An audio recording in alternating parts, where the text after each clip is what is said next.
Could I have someone confirm that they can see my screen? Yeah, we can see. Awesome. Thank you. Great.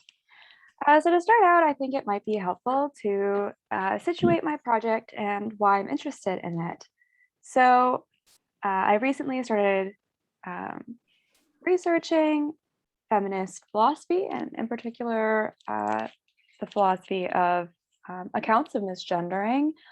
And I noticed as I began to research this that there was a gap in the literature, specifically because the literature primarily was written and produced by Western authors coming from an individualist mindset. The gap involved a lack of voices that came from outside of these identities, and particularly collectivist voices. So the central question I hope to address today is what's wrong about misgendering for collectivists? And I'll give you a preview of my thesis. My thesis is that misgendering excludes people from certain social relationships and the virtues, values, and goods pursued therein. And hopefully you'll see how I got there throughout this talk. Here's a short outline of my talk so that you can see where we are currently at any given point and where we're going. Hopefully this will help you understand the overall flow of my project. So first I'm going to talk about individualism and collectivism and what I mean by these terms. I don't think I'm proposing anything radical here. I'm really just pulling from literature that already exists, so this should be quick and easy. After that, I'm going to talk about some accounts of misgendering that I think are fairly prominent in the West, that seem fairly individualist in their assumptions. I don't intend to give a comprehensive view of accounts of the harm of misgendering, but I hope to highlight a few that I think are particularly compelling for individualists. After that, I'm going to talk about the relationship between collectivist virtue and relationships. Specifically here, I'm going to be looking at Confucian relationships and relationships in Philippine virtue ethics. I obviously do not think that these are the only ways in which one can be a collectivist, but it would be beyond the scope of this talk and my paper generally to pursue any further collectivist accounts. Finally, I'm going to close with my thesis and look at what misgendering looks like in collectivism. And I'm going to give an example of how this might be fleshed out, again, in Confucian relationships and Philippine virtue ethics. Let's get started. First, I'm talking about, I'll be talking about individualism and collectivism. These terms were coined, I believe, by Geert Hofstede, a Dutch philosopher and sociologist in 1983. And this is how he defined this distinction in his paper. Individualist cultures assume individuals look primarily after their own interests and the interests of their immediate family, husband, wife, and children. Collectivist cultures assume that individuals, through birth and possibly later events, belong to one or more close in-groups from which they cannot detach themselves. The in-group, whether extended family, clan, or organization, protects the interest of its members, but in turn expects their permanent loyalty. A collectivist society is tightly integrated, an individualist society is loosely integrated. We have come a fair way from 1983, and current accounts of individualism and collectivism, as I've seen them, have focused less on the interests of groups or individuals, and have focused more on sense of identity and group belonging.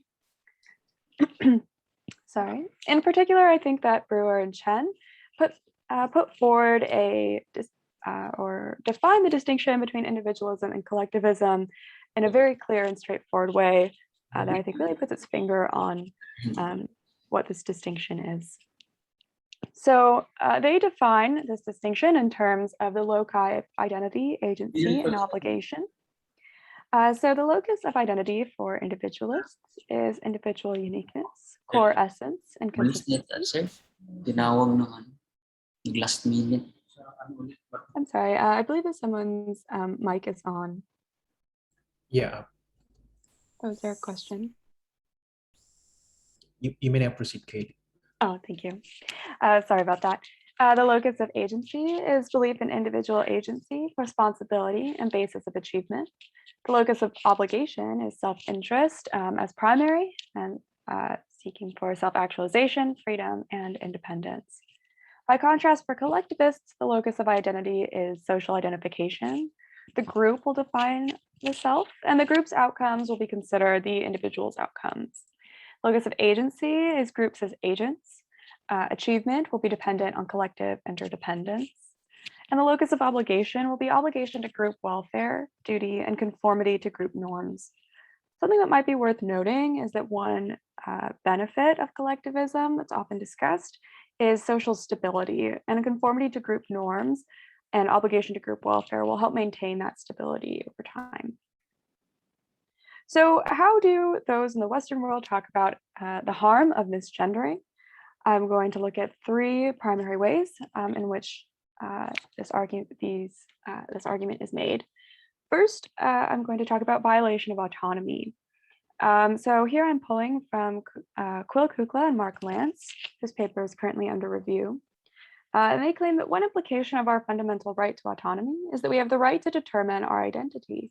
When others fail to recognize our identity, they violate our right to autonomy. This paper, as it is not yet published, obviously has not yet had the chance to become a foothold in the literature on misgendering, but I think that this paper puts its finger on something that's particularly compelling for an individualist audience, and I think that they really get at a belief about the nature of misgendering that's commonly held in the folk mindset in the West. Next, we have disrespect. This is put forward by Dembroff and Wodak. Misgendering expresses disrespect towards someone in virtue of their social identity, and thereby also expresses disrespect to those who share their social identity. Finally, we have denial of intelligibility. Dembroff and Wodak also put this forward, although they draw on Mellon's work on social categories and blueprints. Social categories provide us with blueprints by which we interpret or evaluate others' behavior. Misgendering denies the applicability of the gender blueprint, thus rendering someone's behavior unintelligible. I think that these arguments will be less compelling for a collectivist audience. So regarding the violation of autonomy, we come against the following objection. If the misgendering of select individuals helps maintain the stability and welfare of the group, how is it wrong? How does it harm if the group's outcomes are the individual's outcomes? Regarding disrespect, I'm worried that this might actually collapse into autonomy. So how can we account for the way in which denying someone's identity disrespects them unless we believe that it violates some right that they have, such as the right to assert their identity? So it's not prima facie disrespectful to deny something true or assert something false about someone. For example, if I assert that my friend James was wearing a blue tie yesterday and he was in fact wearing a red tie yesterday, I might be wrong, and I might be doing something wrong if I'm intentionally lying, but it's not clear immediately that I've disrespected him. So there's something particular about identity, about gender identity, and I want to say that if we investigate what's particular about it, I think that might just collapse into autonomy. Next, we have denial of intelligibility. And again, I think this might collapse into autonomy as well. How can we account for the way in which denying which norms or social categories apply to a person is harmful unless we also believe that they have a right based in autonomy to self-identify? And the connection here is more direct even in Dembroff and Wodak's paper.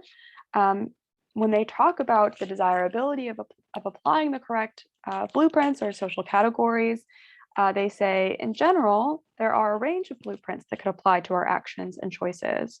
And most of us care about our autonomy over which blueprints can apply to us and about how satisfactory we find those blueprints. So if I'm right, and these arguments are not going to be as compelling for a collectivist audience, where do we go from here?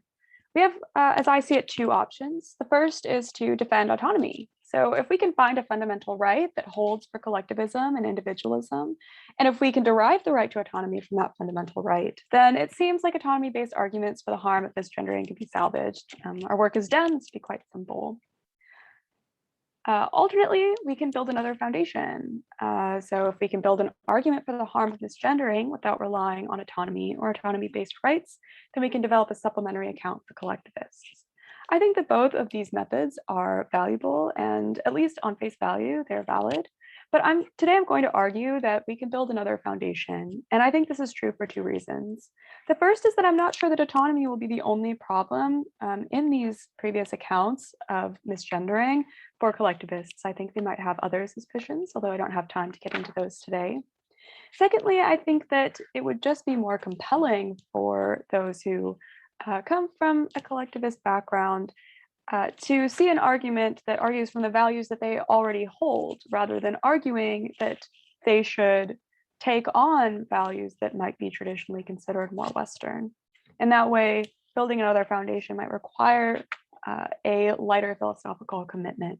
So I think it would be pragmatically useful, at least, to think about whether or not we can come up with a foundation from within collectivist values.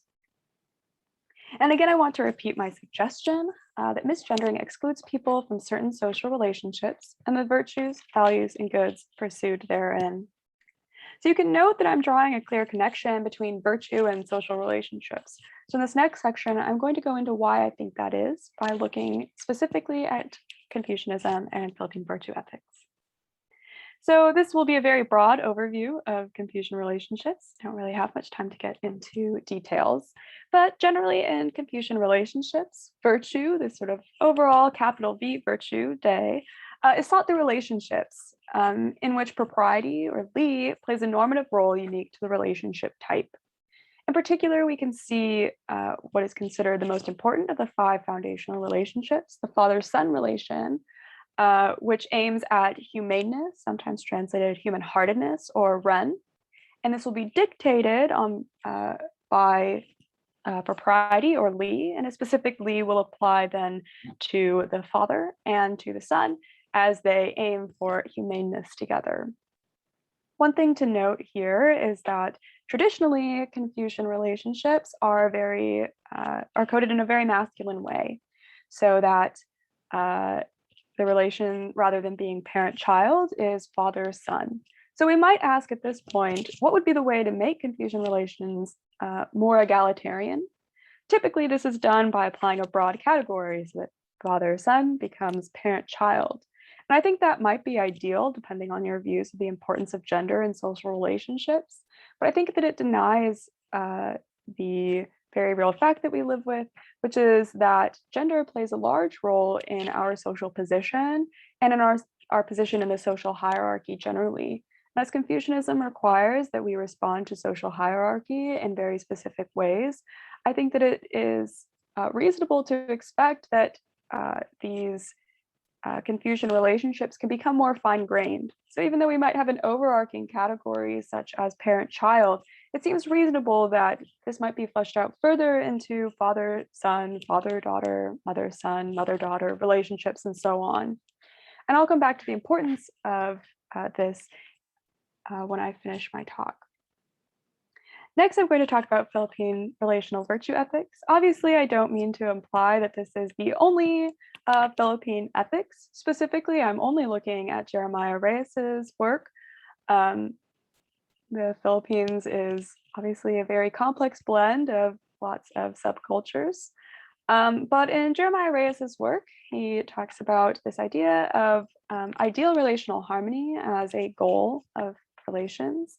And this is sought through a sense of shared self, or sometimes translated self and other, the kapwa, that recognizes the self and other, ibas ekin, as not strictly opposed or individuated. And this is clearly different than Western ideas of self and other, such as you might see in Jean-Paul Sartre, where there is an inherent competition between the self and other. The goal in at least this form of Philippine relational virtue ethics is that virtue is sought only once you can sort of get past this individuated or opposed self and other into a more seamless blend, the shared self. So I want to say that when we misgender people, we exclude them from certain social relationships. So what does that look like? Well, in Confucian relationships, as I said before, the traditional Confucian relationships deny virtue, de, which carries with it a sense of social influence or social power to all but men. But rather than adapting this framework by assuming non-gendered relationships, we should assume that in a gendered society, these central relationships will also be gendered. If this is true, then misgendering forces a person into a particular relationship with the speaker, and in doing so excludes the person from the pursuit of specific relational goods. So it would imply that the misgendering person is expecting that a certain Lee would apply to the misgendered person, and the misgendered person would conceive of a certain Lee as applying to them that is different. And thus they're sort of out of sync and unable to pursue virtue through this relationship.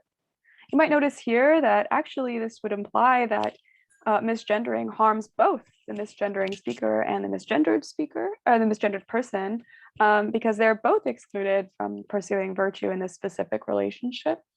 But I think it would be worthwhile to point out that some people are going to be vulnerable to systemic or consistent misgendering, and those people are going to be excluded from more and more proper relationships. But I do think that it is important for a collectivist framework that both people are harmed, because it in turn can harm the society as a whole if a certain group is excluded. Finally, looking at Philippine virtue ethics, at least as Jeremiah Reyes conceives it, by forcing a view of the other onto the other, the speaker who misgenders asserts dominance over the misgendered person, and this coercive dynamic explicitly excludes the possibility of kapwa and instead posits the other as ipasa ekin. And I want to say that misgendering would then be a sort of projection onto the other, a refusal to see the other as they are and form a relationship with that person as they exist, and would instead be trying to domineer and force the relationship into certain categories. And this would create a dynamic that is much closer to maybe Jean-Paul Sartre or other Western existentialists' views of the competition between self and other.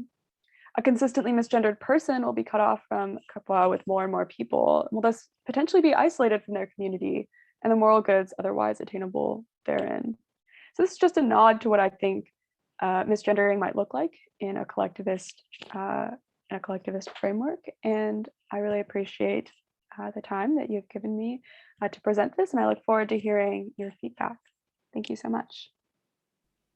Thank you, Kayleigh. We will reserve the questions and comments in your presentation after we listen to the third speaker. Next to Kayleigh, we will